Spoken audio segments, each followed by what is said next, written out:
Good morning and welcome to the Senior Hour, which is sponsored by Comfort Keepers in Home Care and Advanced Audiology. I'm Barbara Cochran with my co-host, Dr. Jean Dorio, on your hometown station AM 1220 KHTS. This is a show for, about, and by seniors, giving information to enhance one's quality of life. And our guest this morning, and I would imagine he's stuck in traffic somewhere or unable to find a parking place. Anyway, our guest is Dr. Thomas Pilecki, a local chiropractor. And how have you been, Sir Gene? Good. How have you been, Barbara? You doing okay? I'm getting over a bad cold and a bad cough. You sound a little nasal. Yep. Yep, I think this is the residual of the winter, and a lot of our seniors are getting this. So, well, I can't remember the last time I was sick.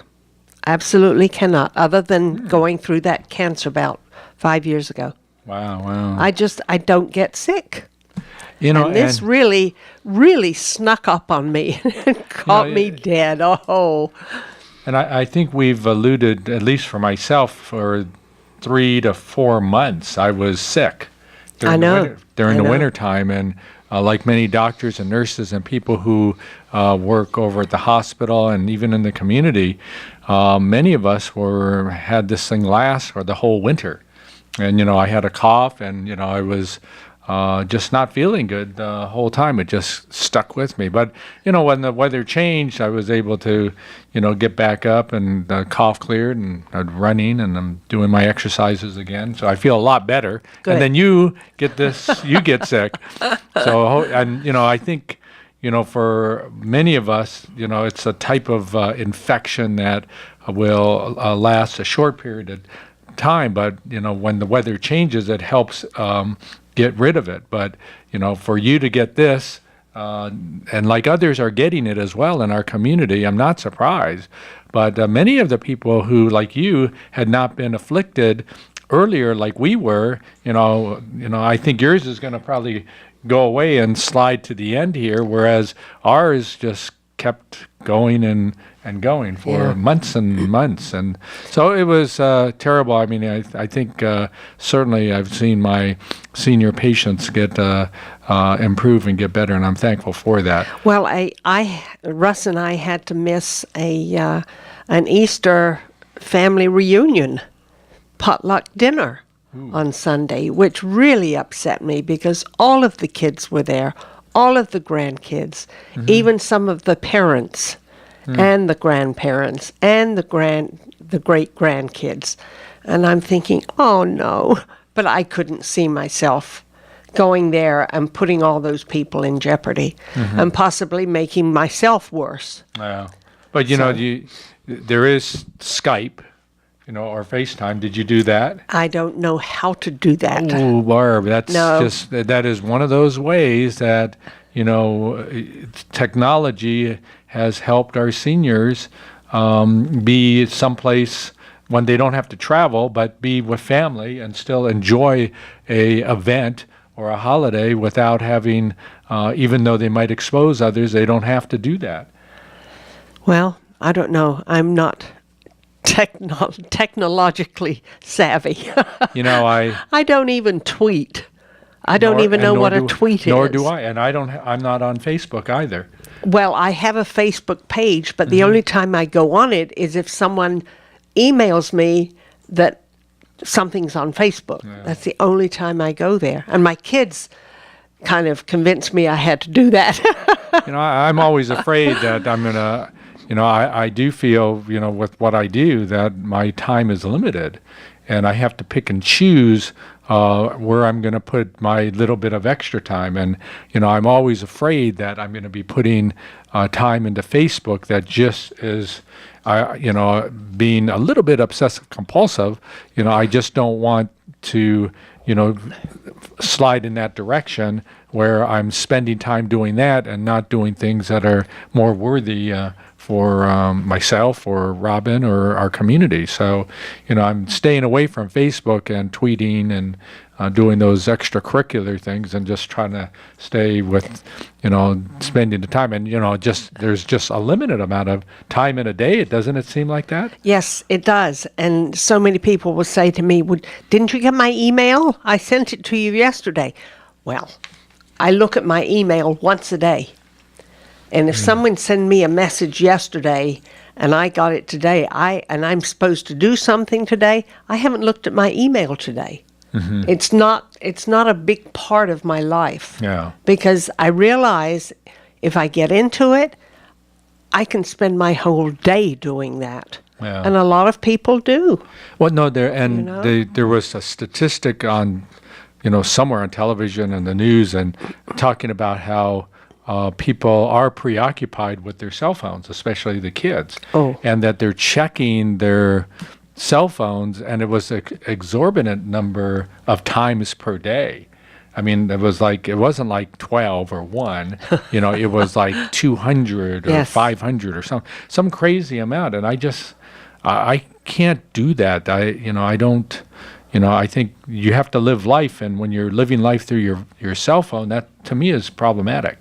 Well, I agree with you. And what really concerns me is when I see these teenagers crossing the street, their heads are down and they're looking at their hands. Mm-hmm. And I'm thinking, holy Hannah, what if a car is coming and the car doesn't notice the young person in the middle of the street? That's an accident waiting to happen. And it doesn't make sense to me.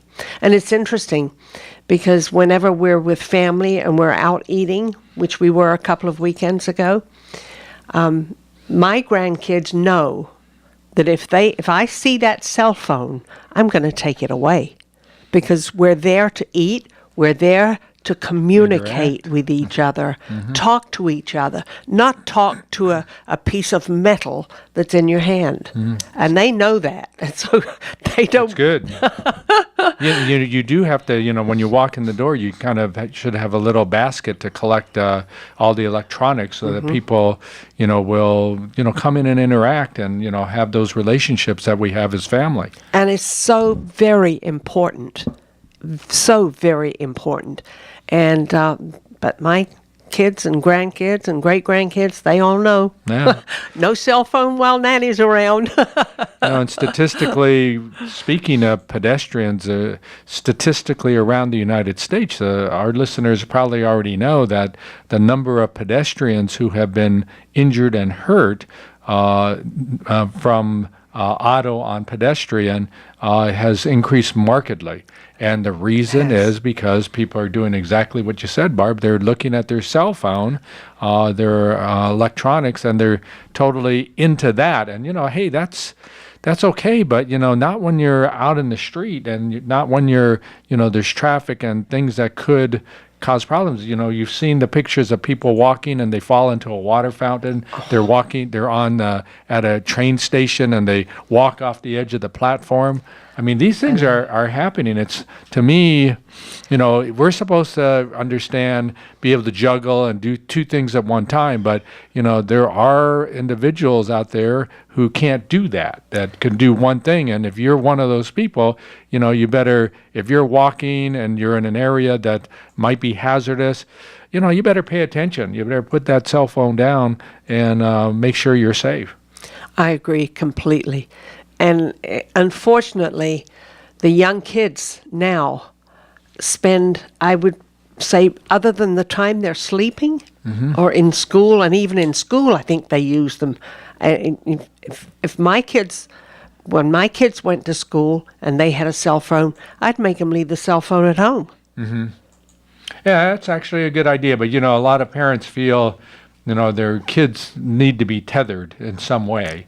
And so they want to be able to, at lunchtime, know that their kid's okay. And, with all the problems that we have, violence at some of the schools, we just had one, in San Bernardino again, they want to make sure that they can contact their their loved one. So so the parents are kind of propagating this idea too, to have their kids have their own personal cell phone, and people can do this.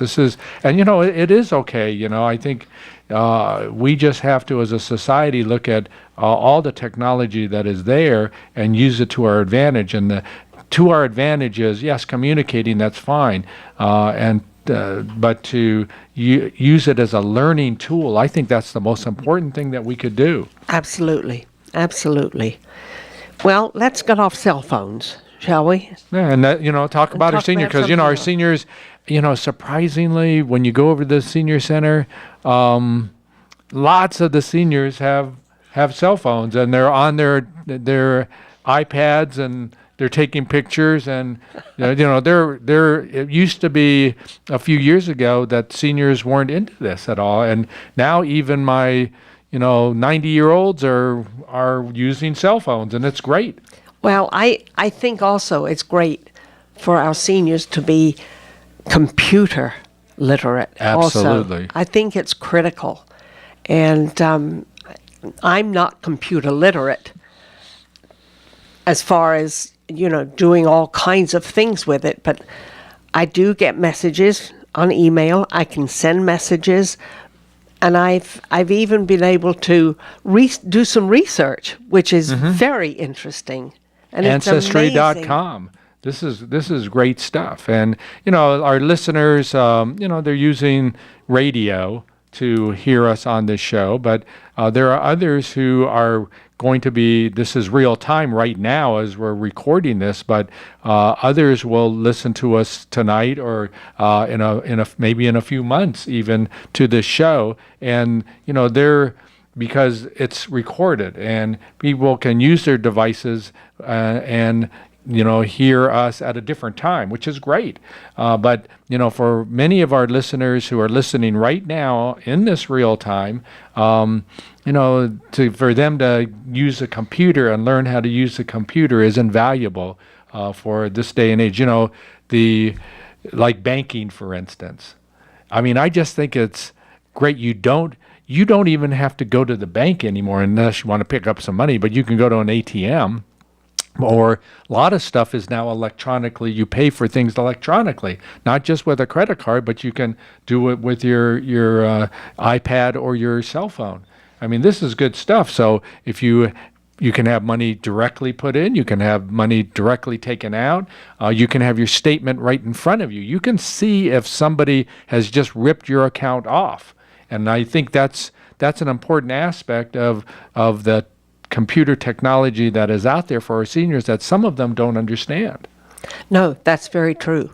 And I've only just recently started using my computer for paying a few bills. Mm-hmm.